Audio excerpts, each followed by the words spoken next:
একই মুদ্রা, এপিঠ এবং অপিঠ। একদিকে রোজা, আরেকদিকে হলো পূজা। এই রোজা এবং পূজা মিলে বাংলাদেশ।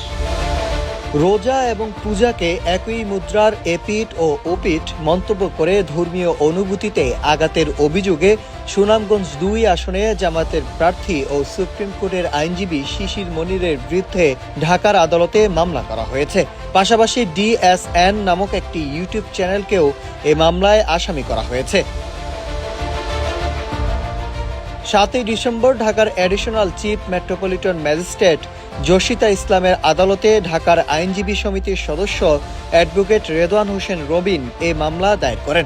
আদালত বাদীর জবানবন্দি গ্রহণের পর অভিযোগের বিষয়ে ডিবি পুলিশকে তদন্তের নির্দেশ দেন।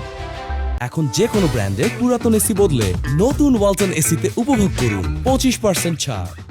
মামলার অভিযোগে বলা হয়, বাংলাদেশের প্রায় ৯১% মানুষ মুসলিম এবং ইসলাম ধর্মের রীতিনীতি অত্যন্ত স্পর্শকাতর বিষয়। ইসলাম ধর্মের বিশ্বাসীরা মনে করেন আল্লাহ নিরাকার এবং তার সন্তুষ্টির জন্য রোজা পালন করা হয়, যার প্রতিদানও আল্লাহ নিজেই দিবেন।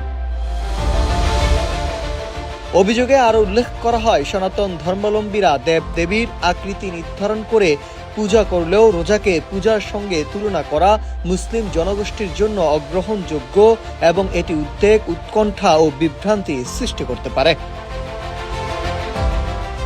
এছাড়াও বাদীপক্ষ অভিযোগ করেন, শিশির মনির ইউটিউব চ্যানেল DSN এ প্রচারিত একটি ভিডিওতে রোজা ও পূজাকে একই মুদ্রার এপিঠ ওপিঠ বলে মন্তব্য করেছেন, যা বাংলাদেশের মুসলিম ধর্মাবলম্বীদের ধর্মীয় অনুভূতিতে সরাসরি আঘাত করেছে।